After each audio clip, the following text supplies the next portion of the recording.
lahat na ating mga suking kapanalig. Narito na naman po, programang radyo, kalusugan, University on the Air, with your scientist, Dr. Avini Elpa, isa pang naturopathic doctor na kilala super lady sa buong Pilipinas. At syempre, ito pong ating programa ay tumatalakay tungkol po sa pagpapalusog ng ating katawan. Syempre, mula po sa anit hanggang talampakan. From head down, from inside out. Hindi pwedeng retail. Kailangan wholesale. Buong katawan ang ating pinapalusog sa pamagitan ng ating balancing dugo. Yan ho ang buhay natin, ang magkaroon tayo ng dugo. Kaya mahirap ang mawala ng dugo kasi patay na tayo niyan. Pero bago tayo magtalakay, ihanda po ninyo yung inyong mga circles, so, kasi dadagdagan natin ng isa-isa. Pa isa-isa o dalawa lang para at least more or less matandaan natin. Yung iba dyan na nakahiga, hindi nag-drawing, mabilis ang memory o matalas. Kaya minimemorize nila yun. Okay, kung pa isa lang, dalawa, mas madali nating matandaan. Batik ka, Jopay. Yes, be strong, be healthy, be happy. Welcome po sa programang Radyo Kalusugan University on the Air with our scientist, inventor, and a naturopathic doctor na mas kilalang super lady sa buong Pilipinas. Good morning po sa lahat ng mga taga-Cavite. Meron po tayong pick-up center dyan, super lady. Nandiyan po si Ma'am Lani Valenzuela. Huwag niyo kalimutan, ano? Pick-up center lamang Hindi po. pick up girl. Hindi po pick-up girl. Pick-up center. Si Ma'am Lani po, ang ating coordinator Yeah, dyan. for their convenience. For their So, convenience. kaya So, natin yes. ginagawa yung ganyan. Correct. Paliparan das Marinas Cavite. Hindi sila lilipad Paliparan das Marinas Cavite. Malapit na po sa Kanilayaan. Sunod dyan po ating pick-up center. Basta text lang po kayo kay Super Lady kung gusto niyo po mag-avail. 0920-1893782. So, may mga internet po kayo dyan. Ito po meron tayo sa ating website www.superladyphilippines.com. Ayan, makinig po kayo ng lecture. Click nyo lang yung video, yung Ustream. Ayan, pwede na po kayo makinig anytime, anywhere, any place. Any days. Any day. Opo, ano? Text po kayo sa 0920-1893782. Ayan. Ang ating pong telephone number sa 442-3570. Nasa office.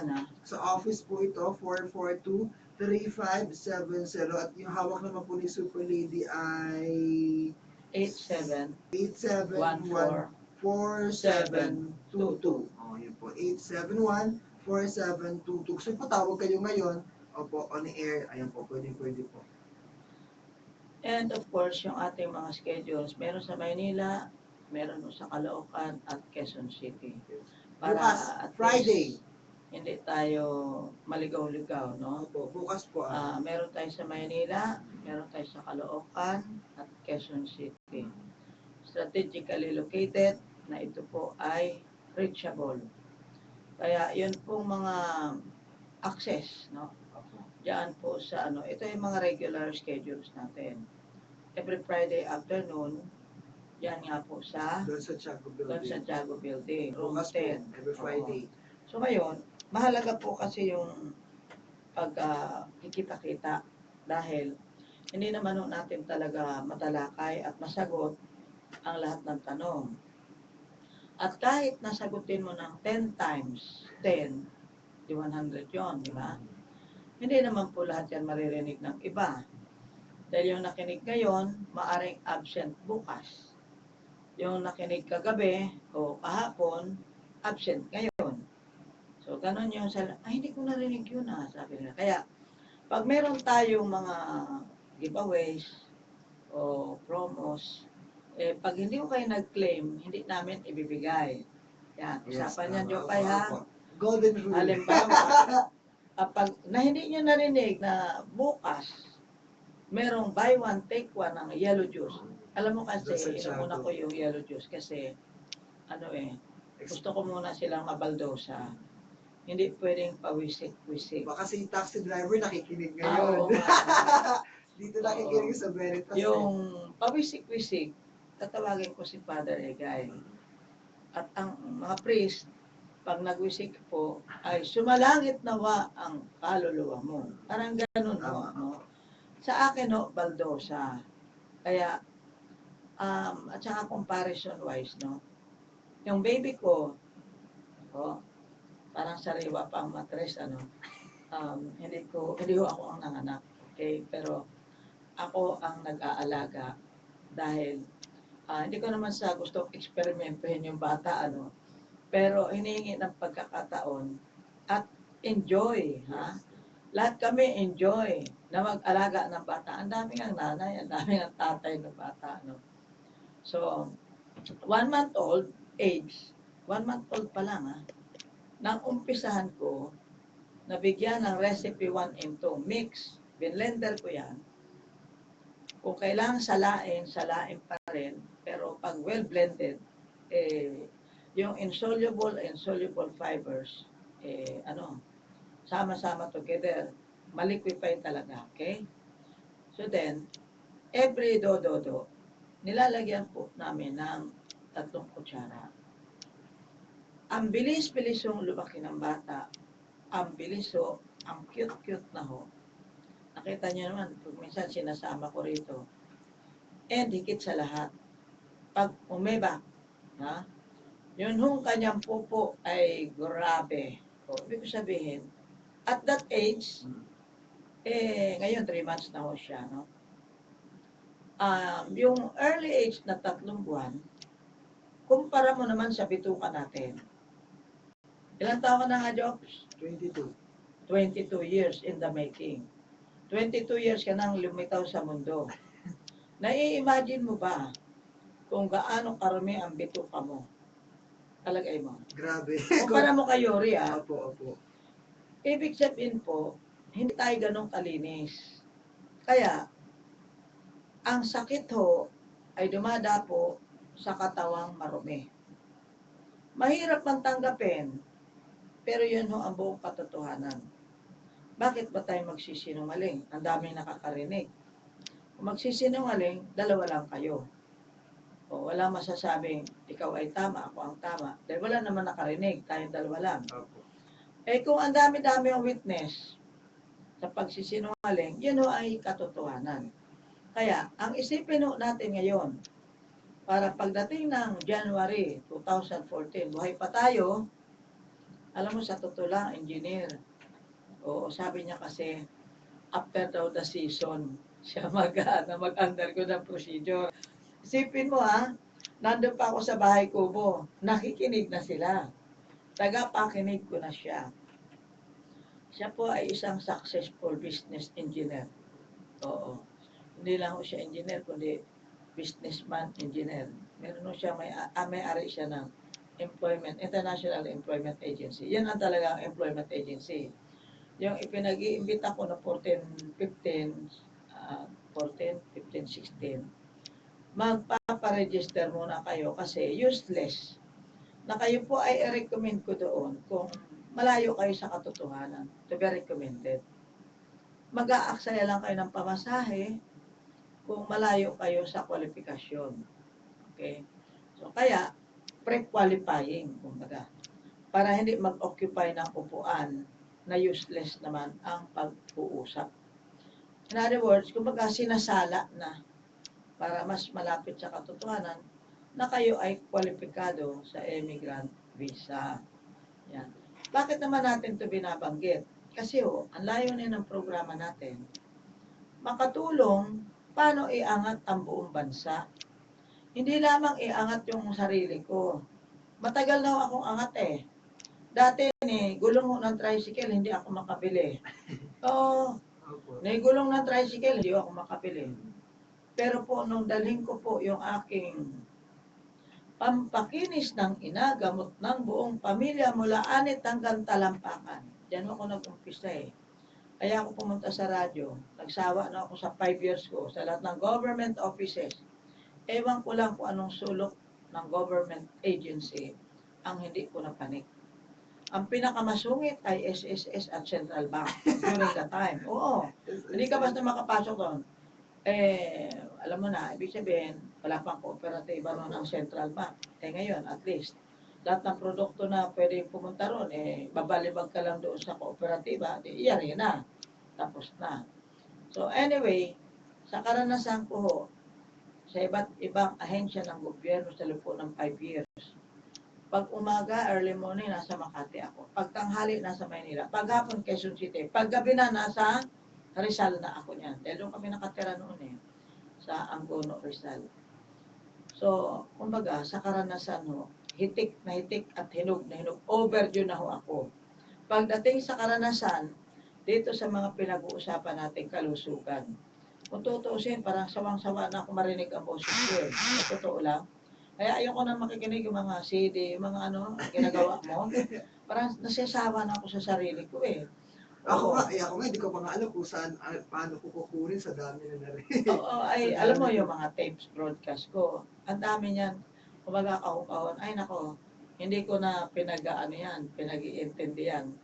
Ayun, ang iniintindi ko na lang ngayon, anong ipapamana ko sa inyo? Paano kayo maaabot ng pamana? Sa tagal ko na nagsasalita sa radyo, humigit ko mo lang 30 years. Paano ba yan? Hanggang ngayon, marami pa rin ang hindi natututo. Yes. Salamat na lang dito sa Philippine Naturopathic Society na nung isang gabi, aking inattend dyan po sa Philippine Plaza. Yung dating Philippine Plaza. Ngayon, iba na naman ang pangalan. 3 pangalan na yata yung Philippine Plaza na. Doon na ako nasanay At alam na rin naman ng ibang karamihan yun. Mukha lang Marami na ho kami na nagkakaisa. Iba kasi yung naiipon Kumbaga yung walis ting-ting, kung ting-ting lang, walang kwenta. Ting-ting lang Pakuhit-kuhit ka lang yan Pero pag nagsama-sama yung ting-ting, nagiging walis. May katuturan. Oo. Meron po yung nag-iisa ka lang.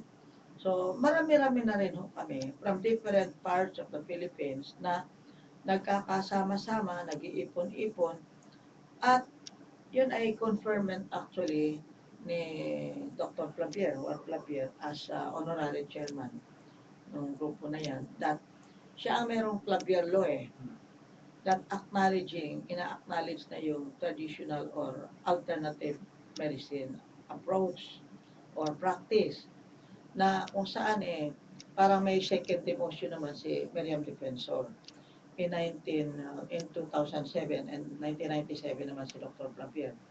Ang problema, ang sabi nga po doon ng isa nating kasama, wala daw pong ngipin. Siguro puro gilagid yung batas. Okay? In other words, kapag hindi isinulong ng gobyerno o ng mga namumuno sa bansa, hindi po magkaroon masyado ng katuturan. Lalo na po nung araw, ako'y tinuturing ko yung sarili kong sacrificial lang ng mga panahon. Noong unang-una po ako nag-broadcast talking about natural healing art. Kasi nagmumukha akong wak. Nagmumukha akong mangkukulam. Yan.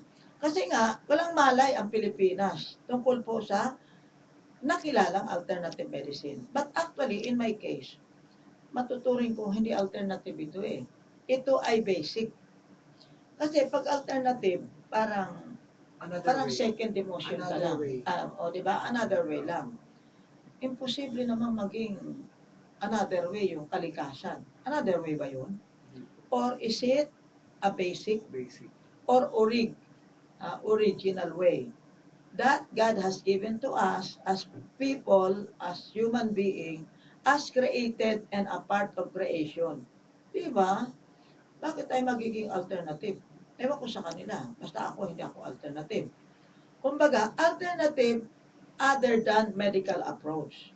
Ngayon, ang tanong, bakit kailangan pa magkaroon ng alternative way kung okay naman ang dating way, no?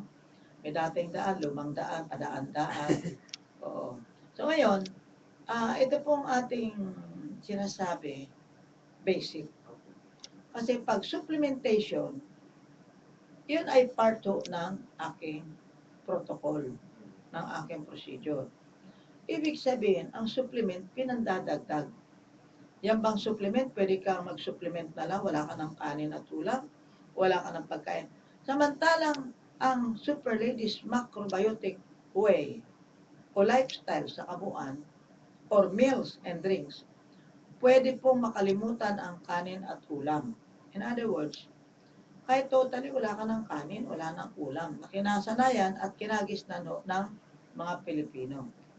Sa ibang salita po, ito pong aking itinuturo sa inyo sa kabuuan ng lifestyle ay maaasahan natin. In fact, yun na nga, yung recipe 1, recipe 2, Macrobitic 1,000 recipes po yan. Bakit 1 into 1 into lagi? Basic nga eh. Hindi pa nga alam yung basic ng mga tao, ng lahat. Bakit tayo pupunta sa complicated? O, di ba? Basic muna tayo. Simple way muna tayo. Doon muna tayo sa recipe 1 at recipe 2. Paano ito magkakaroon ng katotohanan o katuturan sa buhay ng isang tao? Hindi lamang ng mga Pilipino. Basta tao at mukhang tao, bata, matanda, dalaga, binata, may ngipin at wala. May sakit at wala, hopeless, helpless, terminal case. Kahit tigbakable, tigukable, matayable, tidbolable. Kahit buntis, kahit sanggol, basta lumusot sa lalamunan, wag lang pong mahirinan. O yan na. Litanya ko na po yan, lagi. Na ibig sabihin ho, may sakit ka, wala kang sakit. Aba, di lalo na kung may sakit ka. Bakit? Bakit kailangan? Kasi po, yung mga may sakit, obvious ba, na yan ay nagpapakilala ng deficiencies. Nutritional deficiencies. O, pag mayaman ka o highly educated, parang hindi mo matanggap na meron kang deficiencies, sa totoo lang. Pero the more na mataas ang kalagayan mo, katungkulan mo, tingnan mo yung mga nasa senatorial, sa Congress, no? Yung mga nasa matataas na kalagayan ng ating bansa. Marami dyan high blood eh. Marami dyan diabetic. Bakit? Can afford. Ha? Maraming pambili ng pagkain. Maraming pambili ng bisyo. Kung may bisyo. Etc. In other words, you can afford to get sick dahil mayaman ka, may pera ka eh. Kung mahirap ka, lalong wala kang karapatan na magkasakit dahil wala ka namang pera. Pag malala ka, di lalo na. Oh, paggabi kahapon nga galit na galit yung asawa ni driver. Kasi parang nararamdaman ko yung kanyang nararamdaman. Naku, gastos mo. Parang gano'n. Ang tigas ng ulo mo. Meron din dyan mga nanay. Sabi, tagal-tagal mo na pala nakikinig sa Radyo Kalusugan, ngayon mo pa... Ngayon ka lang, Ngayon ka pumunta. pa. Nagpaikot-ikot ka pa, sabi pang ganyan. Pinagalitan pa siya. Meron namang anak, pinapagalitan ang nanay. Ay, kasi matigas ang ulo niyo. Diyos ko, grabe, oo. Nanay na yun, ha? Pinapagalitan ng anak. Dahil sa takot, gumastos. Nakakatakot. Kahit na nga ako, takot din akong gumastos. Sa takot ko na gumastos, kaya ako naging health conscious. Dapat ganon. Ever since, nung nakikita ko ang nanay kong hikain, na wala naman kaming panggastos sa tila walang katapusan, till death do us part na gastusan. Aba hanggang mamatay yung nanay ko, may higa pa rin naman eh. Sa katotohanan nga, marami ng komplikasyon. May sakit na sa puso. Kasi alam nyo, ganito, bibigyan ko kayo ng tips, ano. Ang isang tao na merong hika, ang kasunod niyan, puso. Bakit? Nakokongest yung heart. Dahil congested yung baga, no? Ibig sabihin, no, yung baga na hindi makahinga, yung hika ho kasi, kumikipot ho ang daanan ng hangin, respiratory tracts, kapag mayroong allergy. Yung asthma ho, allergy ho, yan sa respiratory tracts.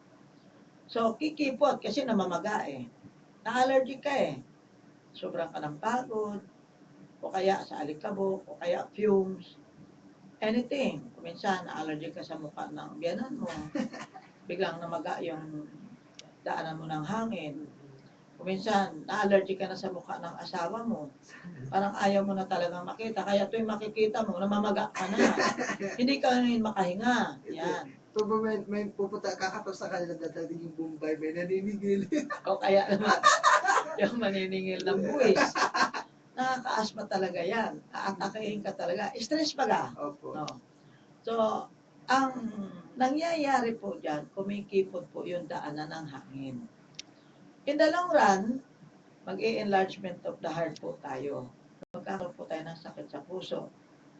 Dahil nagko-cope up ang pagbomba ng heart natin doon sa congestion sa respiratory tracts. Okay? So sa ibang salita, ganun po yun. Nagkakaroon ng anak ng anak. Yung diabetes naman, ang pangkaraniwang anak niyan sa pagkakasala, dinadialysis, Jopay. In the long run, madadialysis naman po kayo. Okay? Kaya napakahirap po ang magkasakit. Dapat, kung wala ka talagang pera o hindi ka naman talaga mayaman, lamang kasi ang mayaman eh. Pagka may pera ka, kahit magkasakit ka araw-araw, okay lang. Pero wag naman yung bankrupt ka na saka ka pupunta sa akin, ha? Kasi, alam po ninyo, meron tayong saturation na campaign dyan sa Pasay. Sa 201 barangays, sa panguna ni Brother Chris at ni Mark, na dyan, hindi ko lang natanda kung anong barangay yung pinupuntahan ko dyan. That magkakaroon po in every barangay ng pagpupulong at isa po sa ating topic ay ang kalusugan. Para magkaroon ng kalusugan ang buong area. Ngayon, baka naman sabihin, ba't Pasay lang? Ikaw muna, isa-isa lang. Mahina ang kalaban. 201 barangays meron ang Pasay area. Kaya doon pala sa 201. So, yung as of now, ang inaalagay, sa may Malibay yung isa eh, malapit yan sa plaza kung tawagin. Sa may Flores Street, yung pinupuntahan ko, siguro about mga 3 times pala ako nakapunta ron. But up to now, nagpapatikim tayo doon ng ating pagkain at the same time, maybe later, magkakaroon tayo ng health lecture. Yes. So, that would be every Sunday para ma-saturate. Saturation talaga to, no? And maybe, pag matagal-tagal na Jopay, pwede ka na rin makadalo roon for documentation. Kasi, iniimbitahan natin yung mga, alam mo na, yung may mga dilapidated na dyan. Yung mga tipong actually, mga kabataan, minomotivate na natin na sila mismo mag-umpisa na maging health conscious. Kasi hindi naman po biglaan na pwedeng magbago ang isang tao, no? Kaya, as much as possible po, pero parang may nakikita akong text sa screen na nagsasabi, tig-si Benny ng Batangas. Baka gusto mo basahin. Good morning, Doktora. Bakit hindi na po kayo nagbo-broadcast na 2 to 3 p.m.? Sa Veritas, nagtitipid ako ng bayarin. Oo. Kasi po, alam nyo, hindi nyo na itatanong, yun yung mga pera ninyo, yan o ay pang-maintenance ko ng komunikasyon. Kahit wala akong sweldo, honestly, wala akong sweldo sa Radyo Kalusugan. Inuuna ko po yung mga maintenance ko. Kasi kahit anong ganda ng salita ko dito para sa inyo, kayo lang ang nakikinabang. Ako, paano naman ako? Kung ako ay hindi makabayad ng aking mga kautangan at mga maintenance, imposible kasi walang maintenance, no? Ang maintenance, yan ay para sa continuity. Any organization, kahit na religious organization, meron po yung maintenance. So, dapat maintindihan nyo rin po lahat na kaya ito pong produkto natin, sabi nga ni engineer, ang mura nga ng iyong produkto against effectivity. Kasi matagal na kitang kilala. Pero ngayon lang kami nagkita, ha? Siya po isang engineer na successful businessman sa Amerika na naglagay po ng, hindi ko pa siya masyado nadidiga, pero sa nakita ko pong opisina niya, 3 palapag na building dyan sa Timog, nakita ko na big time, big deal. And siya po yung, yung Alpha P Omega, something like that, ano? Yung... Painkiller? Ha? Painkiller? Hindi, yung painkiller? yung, organization ng mga, fraternity, something ganyan. Oo, yung mga gano'n, alam mo naman, dyan. Kaya sabi ko, ano naman ang interest nyo sa akin? Kasi sabi niya, yung mga naghihintay dito for interview, maraming tao, kaya malaki nga opisina niya, Ibig sabihin, sayang yung oras na nakatunganga, walang ginagawa. Why not give them lecture? Oh, yun ang bottom line. I-lecture, ibig sabihin, no, siya po ay 70s na ang edad. Successful man na, wala na siyang pinag-aaral, hindi na siya aspirant, hindi na siya matapos na, finished product na siya ang pagkatao niya. Narating niya na ang dapat niya marating. But, ang nasilip ko sa kanyang pagkatao, matulungin siya. Ano bang pakialam niya kung hindi matuto ng kalusugan ito mga nag-a-apply sa abroad na ito? Employment agency nga eh. Parang pakialam ko sa inyo.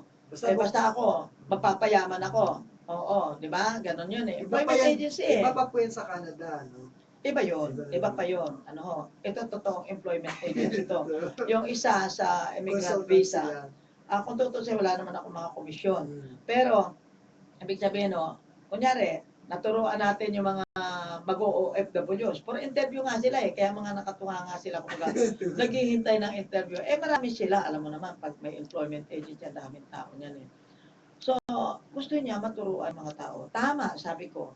Kasi, katulad nito mga aspirant para sa immigrant visa ng Canada, pag nagkapera na kayo, ay di bumili kayo ng unit dito sa West Insula. Bakit? Ito yung pinag-iimbita ko kung meron pang available na unit, hindi ba? Kaya bilis-bilisan nyo. Dahil po, ang gusto natin mangyari, di ba, ang aking kampanya, building model communities vertically and horizontally. That was more than 10 years ago. Sinasabi-sabi ko, puro fantasy na lang ako, di ba? Kasi kung hindi naman kayo kikilos, hindi kayo gagalaw, eh wala, fantasy talaga mangyayari dyan. Puro imahinasyon. Panay theory, walang actual practical application. Yan ang hindi maganda. Puro ngawa, wala, kulang sa gawa, di ba? Pero bago tayo magpatuloy, bigyan muna natin ng ating paalala. Alamin at tikman ang pagkain gamot ni Super Lady Radyo Kalusugan.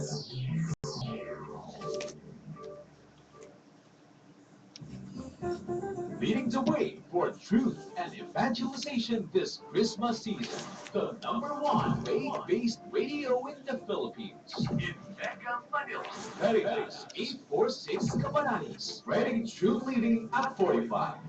Makinig, Veritas 846, Radyo Totoo, Radyo Totoo. Member Catholic Media Network at opisana ng mga broadcaster ng Pilipinas.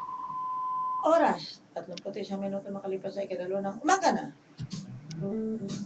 Bisitahin ang Super Ladies Macrobiotic Cafe na may tanggapan sa Caloocan at Quezon City. Sa Caloocan City, matatagpuan sa 4th floor Victory Central Mall Monumento. Tumawag lamang sa 227-2646. 227-2646. Sa Quezon City, matatagpuan sa 11th floor West Insula Building, West Avenue. Tumawag lamang sa 442-3570. 442-3570. Maaari ring tumawag o mag-text kay Super Lady, Dr. Winnie Alpha, Scientist Naturopathic Doctor sa cellphone number 0922-288-2852. 0922-288-2852. At makinig sa Radyo Kalusugan mula Lunes hanggang Biyernes alas 2 hanggang alas 3 ng umaga at tuwing Miyerkules alas 2 hanggang alas 3 ng hapon dito sa Veritas 846 Radyo Totoo.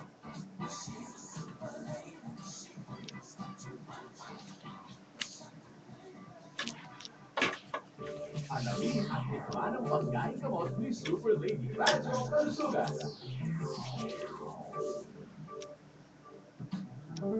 Yes, tuloy-tuloy po tayo sa programang Radyo Kalusugan, University on the Air. With your scientist, Dr. Winnie Alpha, isang pang naturopathic doctor na kilalang Super Lady sa buong Pilipinas. Alam po ninyo, without the media, hindi po makikilala ang iridology, hindi po makikilala ang naturopathy, hindi po makikilala ang alternative medicine. Hindi nyo po na itatanong, ang programa pong Radyo Kalusugan, ang unang-una na naghimpapawid ng tungkol po sa alternative way of healing art. Yan. So, we are proud to be the pioneer on air. Na ito po ay ibigay through mass communication ang natural na paraan or ibang paraan ng pagpapagaling ho ng mga tao. Kasi other than the medical approach, ang alam lang natin, sunod yan mangkukulam na. Okay? Kaya, na ako pa yung unang bumunghalit sa radyo noong about 1986, ay napaghihinaan ako ng mangkukulam. Ano kaya yun? Ano kaya yun? Masamang espiritu, naninilip ng mata. Alam nyo, pag wala kang alam sa isang bagay, huwag kang humusga. Correct. Kasi wala ka namang alam eh. Bakit ka nagdudunong-dunungan? Study Diba? first. So, in other words, maging ano tayo, Investigative. investigative. Yan. Kumbaga, hindi tayo, dapat nga, resourceful talaga mga tao eh. Dahil bakit? Ako, palagay, dahil sa kahirapan, siguro, naging resourceful ako. Urig naman ho kasi yung aking itinuturo sa inyo. Sapagkat, no, ako yung nagtuturo sa mga government offices for 5 years, ha? Umaga, tanghali, gabi. Hapon, gabi. Maakyat to ako ng bahay, maaga ko, 8:30 ng gabi. Sipin mo, may anak ako, nagbubuntis ako during that time. Kumbaga, nagbubuntis pa ako. Siyempre, buhay pa matris ko, di ba? 3 ang pinagbuntis ko.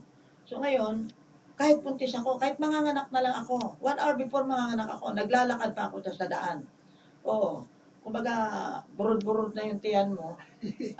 Lecture ka pa ng lecture sa kung saan-saan. Sulok-sulok. Alam mo yung census? Ako, napaka masalimot yan sa Santa Mesa. Grabe, by section. Ang dami mga papeles nila dyan. Buti na lang, umunlad na talaga ang Pilipinas. Nagkaroon na. Ang COA, bago pa lang yan doon sa Quezon City. Halos kaya yari pa lang, nandun na ako. So, kaya sumabay ako, yung Department of Education, yung DepEd. Nasa Aroseros pa yan, butas-butas, giba-giba na yung building sa Aroseros. Hanggang lumipat ng Palacio del Gobernador. Ayan. Hanggang sa nagkaroon ng sariling building. O, di ba? Kung hindi ko alam yan, kung hindi totoo sinasabi ko, hindi ko alam yung mga bagay na yan. O yung post office, nung araw, ano pa yan? Active pa. Ngayon, ewan ko pa. Existing pa ba? Silent night. O, di ba? Nagpupunta ako dyan, nagpapadala dyan, nagme-mail dyan. At saka, lahat nga ng section, department, section, ng lahat ng government offices, napag-practicean ko yan ng pagbibigay ng impormasyon tungkol sa kalusugan. Wala naman akong kumpanya nung araw na dinadala. So, sa ibang salita po, mga kaibigan, pagdating ho sa karanasan, sa pagpapalusog ng mga tao, kabisado ko. Nagpapautang pa ako sa mga opisina na yan eh. Kaya araw-araw naniningil ako. Kaya sabi ko, sana yung ako magpautang. Magpautang ako araw-araw. At least, araw-araw naman may nagbabayad. Yung cola nila, pinababayad nila sa akin. O, bukod sa 15.30, may cola-cola pa. Hindi ho Pepsi Cola, o cola. Ano ba yan? Yung allowance yan eh. Anyway, mga kaibigan, eto ho, kinukwento ko sa inyo, ay bahagi po ng Radyo Kalusugan. Dapat nyong malaman. Dapat nyong alamin. Bakit? Saan kaya yan lumitaw babae na yan? Bigla na bumunghalit sa radyo. O, di ba? Kaya ho, kinukwento ko sa inyo para at least nakikilala nyo ako ng lubusan. Hindi ako dito nagtatago. Ako'y transparent na tao. Nakikita po ninyo, medyo frank ka tayo, sometimes brutally frank. Pero wala tayong magagawa. Ang mga Pilipino, pag hindi mo pinrangka, naku, napakatagal niyan matuto. Yung sa totoo lang, makulit. Bakit makulit? Pag sinabi mo, magkano ang magagastos mo? Standard procedure, 18,000. Mamaya, magkano? Ulitin yan.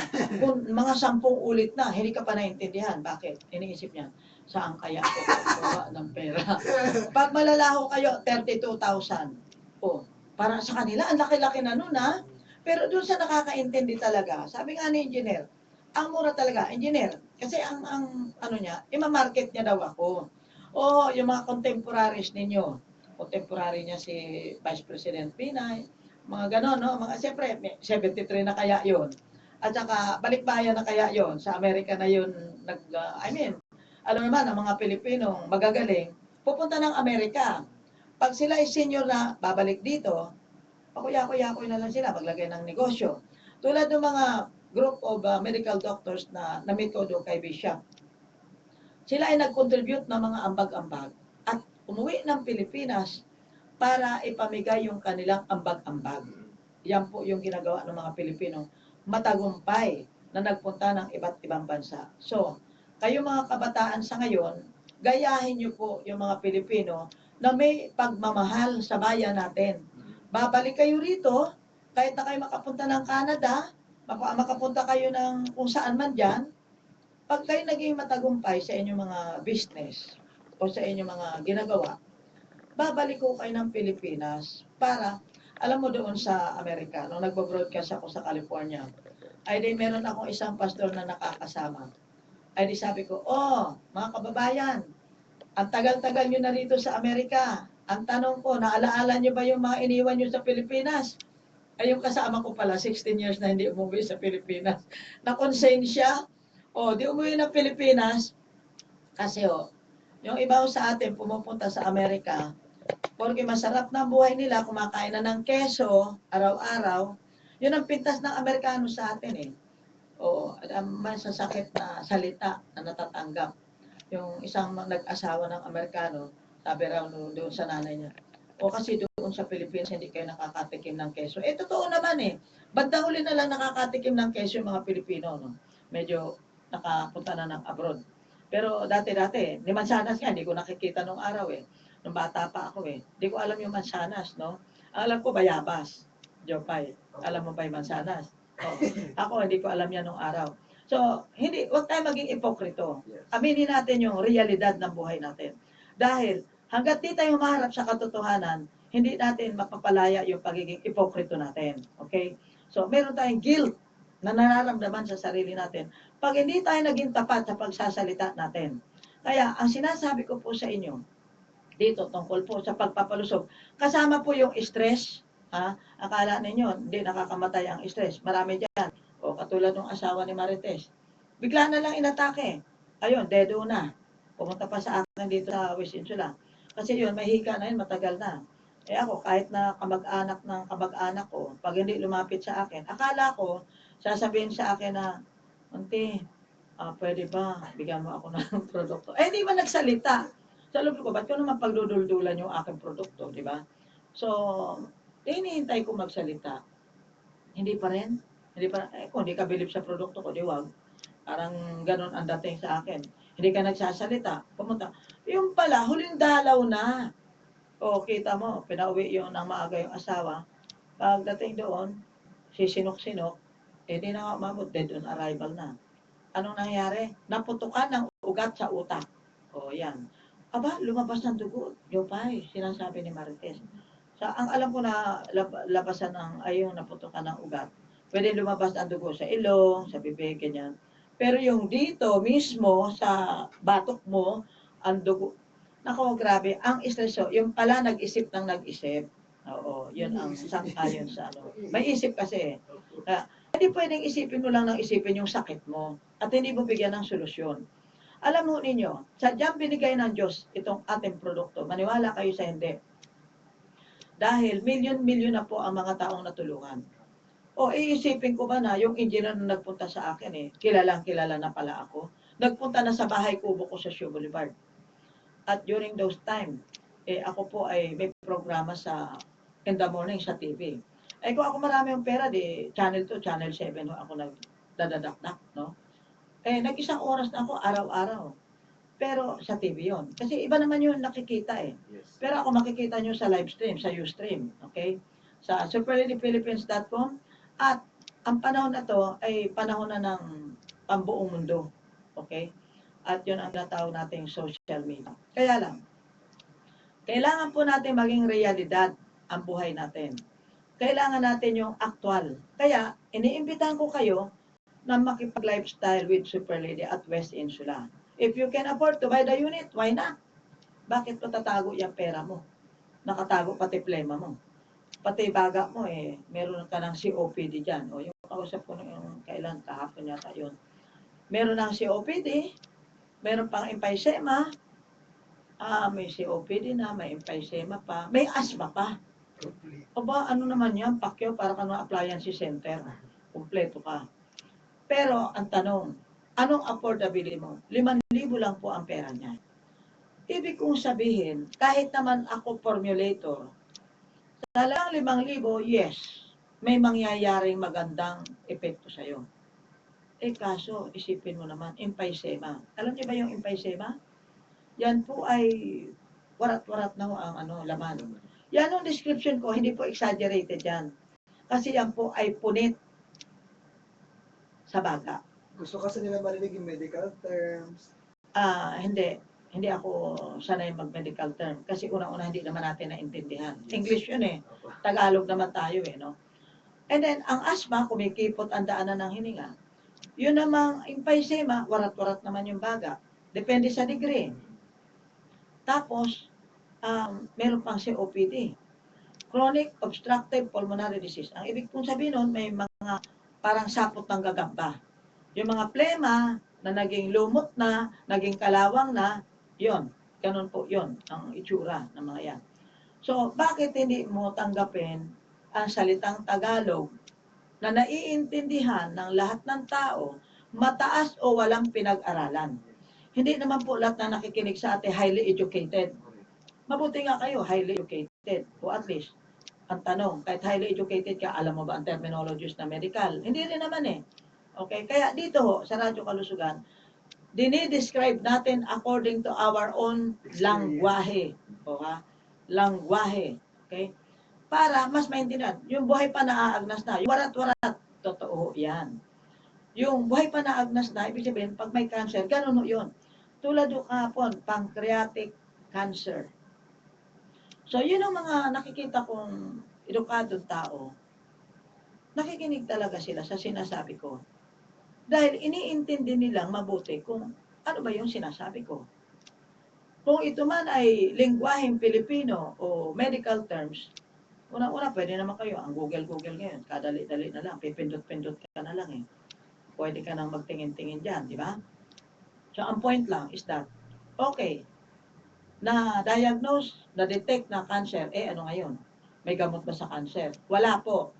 Wala pa pong gamot deklarado na mawawala talaga ang cancer. Nako-control po lamang ang growth ng cancer cell. Ang tawag ko po dyan, retardation. Hindi ikaw ang maging retarded. Retarded ang growth ng cancer cells. Yan. Ngayon, ano nga po ba ang relasyon ng asukal? Lagi na lang natin napapagbintangan yung asukal. Actually, ang asukal per se, wala namang masama. Ang masama sa kanya, wala siyang vitamins, wala siyang minerals, wala siyang pakinabang. Kundi, kumbaga sa laman tiyan. Ayan. So, in other words, bakit ka pa kumakain? Bakit ka pa naglalagay ng isang bagay sa katawan mo kung wala namang goal, wala ka namang purpose, di ba?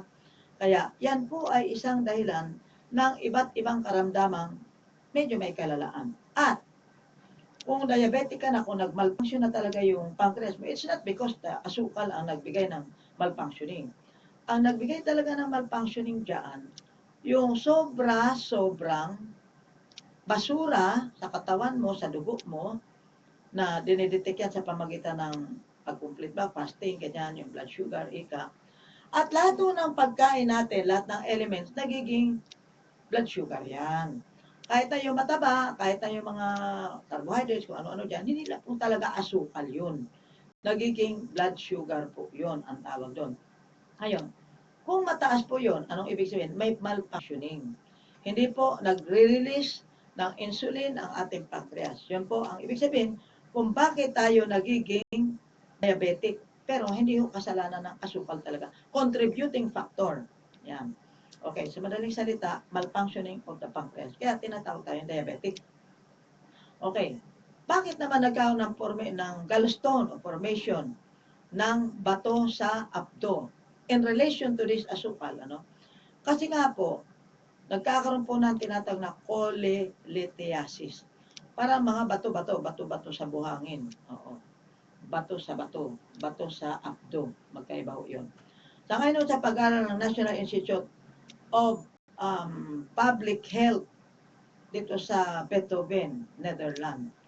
Ang relasyon po ng mataas na asukal ay mataas din po ang risk factor na magkaroon ng pagkabuo ng mga bato sa bato. Palibhasa nga, walang pakinabang. Alam nyo kasi yung mga nagiging bato, yung mga, mga lecithin, mga cholesterol, mga minerals, na iipon-ipon na parang buhangin hanggang maging bato. Oo. Una, buhangin. Pag nagkadikit-dikit, nagiging bato. As in, totoo talagang parang bato. Kasi yung mga minerals, matigas talaga yan, ang karakteristik yan, matigas talaga yan. Galing mo yan sa mga rocks na nag-erode sa lupa, na nagpunta sa ugat, nagpunta sa halaman, at pumunta sa katawan natin. But the origin is talagang totoong bato. Ibig sabihin, matigas yung minerals. Yan. Ngayon, yan din pong may kinalaman sa excess o relasyon sa pagtaas ng asukal o high sugar. Yung asin, white sugar to, nung pinag-usapan. Oo. And then, less ang fiber food, lalo na po yung mga refined food. Siyempre, nagmamanifest na lang yan doon sa mga produkto na binibili natin. Mga refined sugar, refined, whatever refined, no? Hindi yung refined na ugali, no? Yung nagkakaroon tayo ng risk factor ng gastroduodenal ulcer or cancer. Okay. So, stomach cancer ay ganun din po. Sapagkat ito po yung mga saturated fat, yung mga nagpapatigas ng calcium. Basta may matitigas, ang calcium mo, ang characteristics niyan ay matigas. But, kailangan po yan na proportion sa magnesium. Kung 1 molecule ang calcium, 2 molecules ang magnesium. Yan po ang proportion para hindi maging arthritis, para hindi maging bato sa buhangin, para hindi maging bato sa kung anong bato, batugan, o kaya stomach cancer, duodenal, gastroduodenal cancer, ulcer, ganyan. Sa pag-aaral po ginawa sa France, doon sa University ng France, yung risk factor para magkaroon ka ng stomach cancer, sige, dagdagan mo more than 50 grams in a day, every day. Ang dami ho namang may asukal ng mga pagkain, di ba? Umpisahan mo sa mga pastries, basta kahit na nga pandesal, merong asin yan Pero, tama lang, yung maliit lang na asin, o konti lang, dakurot lang, pero may asin pa rin. May asukal, may asin. Paggawa ng pandesal. So, in other words, maiipon yan sa katawan, sa ating dugo. Yan ang ibig sabihin nun. Ganon din po ang pagkakaroon ng colon cancer. In other words, may relasyon. Ang tawag po dyan, the bitter side of sweet. Di ba? The bitter, ang mapait na katotohanan sa matatamis na asukal. Yan. So, in other words, itong pinag-aralan naman po sa Negri Institute of Pharmacological Investigation sa Melanie, Italy, yun pong sugar intake in between meals. Ito mga sitseria, ganyan. Lato yan. Meron niyang asukal at meron niyang mga etc. mga condiments o mga pampalasa, etc. Yung 35,000 na mga kababaihan pinag-aralan sa Amerika, sa Iowa, yun po ay makahiwalay. Pero natagpuan, ganun din po ang result nung pagkakaroon po ng colon cancer. In other words, alam nyo kasi, yung ginawa ni Dr. Bernard Jensen na 13 cadaver, na yung mga bituka nila ay hiniwa, patay na, cadaver na, hiniwa ang mga bituka. Namatay sa diabetes, namatay sa cancer, namatay sa kung ano-ano, iba-ibang mga sakit. Natagpuan po ang bituka ng mga patay na to, ng mga cadaver, mga bangkay na to. Ang butas ng kanilang bituka ay kasing laki na lamang po ng katawan ng lapis. O, di ba? Ano kaya? Kumusta kaya ang mga lumot at kalawang ng mga bituka natin dyan? Mga kapanalig. Meron pa kaya pwedeng dumaan na pupo? O hirap na hirap ka ng pumupo? Kaya po, ang krimen ay ginagawa po ng tinatawag na constipation. Yung mga taong hindi po makadumi, hindi regular ang dumi. Okay, regular ka nga, once a day lang naman. Ang tanong, ilang beses ka kumakain? 3 times to 5 times? Mali yan. Ang tama talagang pagpupo, input equals output. Yan. Kung 3 times kang kumakain sa isang araw, dapat 3 times ka rin dumudumi. Yun po ang ideal. Hindi po yun yung regular. Maybe regular ka once a week, regular ka once a month, regular din yun. Pero hindi ideal. Kaya ang ideal, pero ito ang halimbawa. Ipagpalagay na natin na 3 times ka rin dumudumi.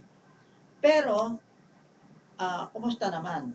Yung ngipin nga natin, tinututbrush araw-araw, bakit may plaque at may kalawang? Maybe hindi masyadong natututbrush. Pero, hindi pa rin Yun na nga Kahit na, tututbrushin ba natin yung mga bituka natin? Paano natin ito kaskasin? O hindi mo naman pwedeng ilabas yan katulad ng kare-kare. Ayaw kinakare-kare, Opo. kinakaskas ko yan ng kutsilyo, binabanlian, sinasabon pa, o kung minsan sinasabon pa. Grabe. Hindi mo malilinis basta-basta yung bituka yan. Kahit pa sabihin mo 1 taon ka pang mag-iinom ng recipe 1, recipe 2.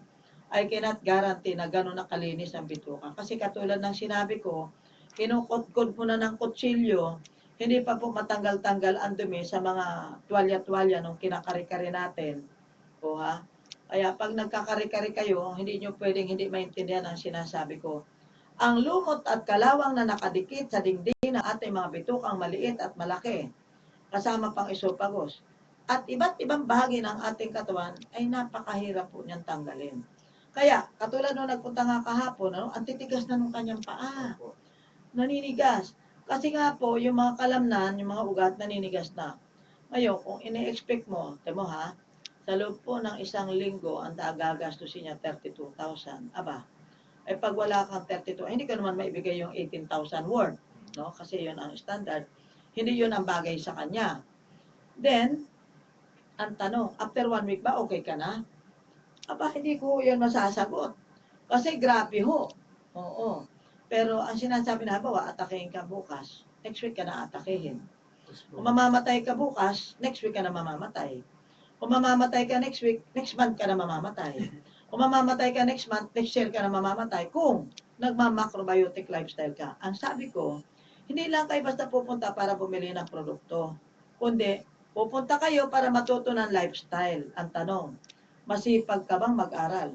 O nga pala, ang goal ng Philippine Naturopathic Society, magkaroon in each barangay ng naturopathic practitioner. Jopay. Wow. Kaya pwede na ako kayo mag-umpisa ngayon to join the group, na, to join with us, na kung saan ay palusugin ang buong Pilipinas. Kapag malusog ang buong bansa, ang lahat ng mga barangay, unang-una, walang maging drug addict. Okay? Wala talaga maging drug addict. Bakit? Kung mga drug addict at painumin mo ng recipe 1 and 2, o yung mga naninigarilyo at umiinom ng alak, my goodness, papait ho ang panglasa nila. Oo, subukan ho ninyo. Papait ho ang panlasa dahil nasa natural na yung dila mo. Natural na yung taste buds mo. Opo. Kaya, magiging mapait na pag nanigarilyo ka, pag uminom ka ng alak, madidislike nyo. Ako, in my case, sa karanasan ko, ganun pala yun. Kapag napupurify na ang dugo mo, sige, purify. Siyempre, naging conscious na ako, conscious. Yung dati kong paboritong mga karne, mga nilagang baka, mga manok, nandidiri na talaga ako, mga kaibigan. Grabe, ganun pala yun. Hindi ko sinasadya yun, ha. Hindi yun talaga, kunyari, may cravings ako, kakain, o sige, 1, 2. Nung una, nakakatatlo pa ako. Ngayon, 2, ngayon 1. No, parang hindi na talaga, ayaw ko na talaga. Parang kuminsan, kakain ako kasi may cravings ka, tapos nagsisisi talaga ako.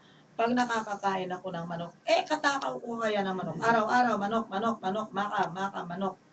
O, may katambal na eksema yon. Oo, may kakabit na eksema. Ngayon, bakit nagiging brittle ang mga buto ng tao with a sugar and fat combination?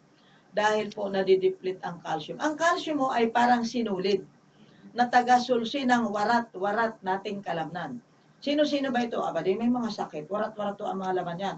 Tingnan nyo sa microscope. Dugo pa lang hindi na dispalenghado na yan eh. Hindi na tama, okay? Kaya, nagkakaroon po ng pagka-brittle, o ano ba yung brittle sa Tagalog, marupok. Ayan, nagiging marupok ko. Kaya dito po sa California, sa University of Southern California, napatunayan nila na sa pag-aaral, ito po ang naging resulta, nakaka-brittle pala ang combination ng sugar at ng mga mantika o mga cholesterol. And, ang isa pang paalala, nagiging retarded po o retarded fetal growth, yung mga, lalo na mga bata pang nagbubuntis, na kapag kayo mahilig sa asukal o mga matatamis na pagkain, kayo po ay magkakaroon ng anak na underweight at or yung bang retarded ang growth, no? Parang mukhang abnormal. Okay? Retarded ang growth, ibig sabihin hindi healthy. Hindi katulad ni Yuri. Hindi ko masabi sa inyo, pero ako mapapakita kong ebidensya. Yung may mga bata dyan, na mga payatot, mga malnourished, kaya yun na ang ano ko, aspiration ko. Naalala ko na naman, magbigay ho kayo ng contribution nyo, dodobling ko ang contribution nyo para sa madagdagan yung ating dadalhin doon sa mga malnourished, mga tao doon sa Tacloban at iba pang area or victims of calamities. Hindi lang naman yung Tacloban, taon-taon naman yata nagkakaroon ng kalamidad, di ba? Hindi naman natin inaasam, pero ganun ho nangyayari. Kaya yun ho ang ating magiging aspiration. Kaya lumakas ang loob ko sapagkat meron po tayong grupo nitong si Brother Chris and Mark dito po sa Pasay sa 201 barangays na isasaturate namin ng ating healthcare security system program through the lecture and etc. Okay? So kaya po, yun pong ating yung aking huling ibibigay sa inyo. Ano po ang part ng ating katawan sa pamagitan ng iris analysis? Yung about 9:30, yung 9:30 parang relo yung drawing natin, andun po yung thyroid natin. Kumbaga sa mapa ng Pilipinas, yun po yung mapa. Thyroid nasa 9:30 po ng ating true iris analysis. Para hindi ko kayo nagtataka, yan pong iris analysis, ang pinakasimple, pinakamatipid, pinakakonbinyente paraan upang matuklasan ang nakatagong aray sa loob ng ating katawan. Kapag nakita ko yung 9:30 nyo, yung thyroid niyo na distorted, parang warat ba, no? Through the magnifying glass, yun ay pahiwatig ng inyong thyroid ay merong abnormality or problema. So, siyempre, marami naman po ang nakikita dyan sa iris, pero yung pinaka-primary, secondary, and tertiary, yun lamang po ang tinitingnan natin para mabigyan po natin ng attention. Anyway, kumpleto naman po, pagka tayo po ay nag-regimen, magiging kumpleto. Isang kalabit, maraming target, parang Armalite. Mula anit hanggang talampakan, from head down, from inside out, yan po ang ating pagkain gamot. Ang recipe 1 into as our basic. Kaya ibigay mo na ang ating telepono, Jopay. Yes. Paalaman plus. Mag-text na po kayo 0920-1893782, 0920-1893782. Pwede kayo tumawag sa 871-4722, 871-4722. At ang mga inquiries, i-centralize po ninyo, dito muna nyo, 0922, sa Santo, 0922-288-2852. Kasi alam nyo, kapos-kapuso tayo sa oras at minsan di natin masagot. Kaya binibigay natin yung mga possibilities na kung saan ay meron pong sasagot sa inyo. 0922-288-2852. 0922-288-2852. Yun ang magpapasilip ng mata, iris analysis, yung pinaka-guide ko sa inyo.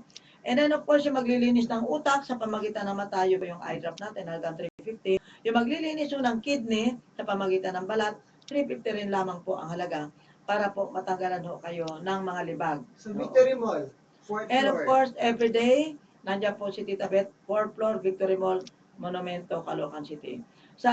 Diyan po sa Manila, no? Don Bukas. Santiago Building, room 10, 510, Seminar. 5th floor, room 10.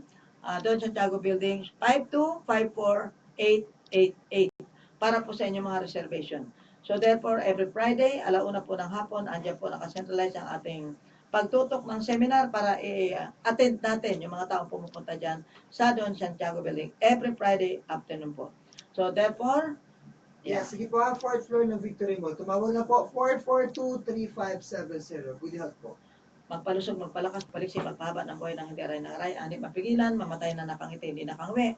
Ako naman po yung scientist Dr. Ravini Alfa, isa pang naturopathic doctor, naglalang sa Palay, sa mga Pilipinas. Good health po sa inyo. Sumayin nyo ang katotohanan. Inyong napakinggan ang Radyo Kalusugan.